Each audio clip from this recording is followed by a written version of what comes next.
ছোট তো পর্যায়ে লেখাপড়া করতে লেখাপড়া করানোর পরে দিই বাপ মারা গিয়ে কাজী শিখিয়ে রে জি।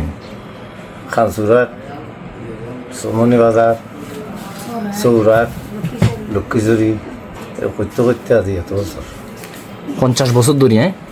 ওনার এখন বয়স কত? আমার 270 বছর। কোরবানির ঈদ ঘিরে তেমোহনী বাজারের কর্মকার পল্লীতে ব্যস্ততা। কোরবানির ঈদকে সামনে রেখে চট্টগ্রামের তেমোহনী বাজারের আমানুল্লাহ মার্কেটের পিছনে ইউসিবি ব্যাংক সংলগ্ন এলাকায় জমে উঠেছে কর্মকারদের ব্যস্ততা।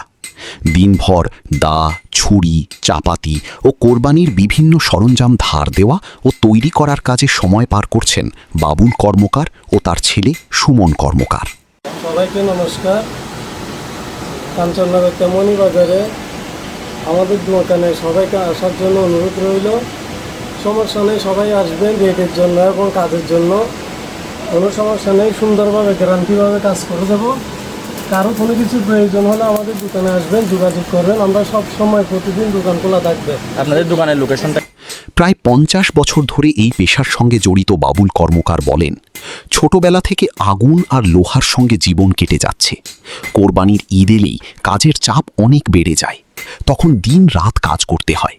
এই সময়টাতে আয় রোজগারও একটু বেশি হয়, যা দিয়ে পরিবারের চাহিদা মেটানো সম্ভব হয়। তিনি আরও বলেন, আগের দিনে মানুষ বেশি করে কর্মকারদের কাছে আসত। এখন আধুনিক যন্ত্রপাতির ব্যবহার বেড়েছে, তবুও ঈদের সময় পুরনো সেই ব্যস্ততা কিছুটা ফিরে আসে। বাবার পথ অনুসরণ করে এখন এই পেশার হাল ধরেছেন ছেলে সুমন কর্মকার। বাবার পাশে থেকে কাজ শিখে এখন তিনিও সমান দক্ষতায় কাজ করছেন। 200 টাকা, 400 টাকা, 500 টাকা থেকে শুরু করে 1000, 2000 টাকা পর্যন্ত আছে। না, এখন তো এই কুরবান খালে মানুষ বেশিরভাগ ক্ষেত্রে পুরাতন দা, ছুরি, বটিগুলো একটু ধারানোর চেষ্টা করে আর কি। সেক্ষেত্রে কোনো রেট আছে কিনা এটা? সেক্ষেত্রে কোনো রেট নেই। মনে করেন এটা প্রতিদিনের দোকান, পুরনো দোকান তো ওরকমভাবে রেটটা নিতে হয় আর কি। কারণ প্রতিদিন এখানে নিত্য নতুন কোনো কাস্টমার নেই। সবাই হচ্ছে যে আমাদের দেশে, কারো থেকে বেশি নেওয়া এটা আমাদের পক্ষে সম্ভব না, কারণ এটা দীর্ঘদিনের ব্যবসা এখানে। বাবার পথ অনুসরণ করে এখন এই পেশার হাল ধরেছেন ছেলে সুমন কর্মকার।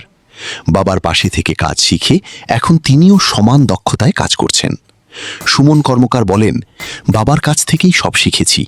এই পেশার সঙ্গে আমাদের পরিবারের স্মৃতি ও ভালোবাসা জড়িয়ে আছে। ঈদের সময় মানুষের ভিড় থাকে বেশি, তাই সকাল থেকে রাত পর্যন্ত কাজ করতে হয়। কষ্ট হলেও মানুষের সন্তুষ্টি দেখলে ভালো লাগে। স্থানীয়রা জানান, কোরবানির ঈদ এলেই বাবুল কর্মকারের দোকানে মানুষের ভিড় বেড়ে যায়। বহু বছর ধরে এলাকার মানুষ তাদের উপর আস্থা রেখে কোরবানির সরঞ্জাম প্রস্তুত ও ধার করার কাজ করিয়ে আসছেন।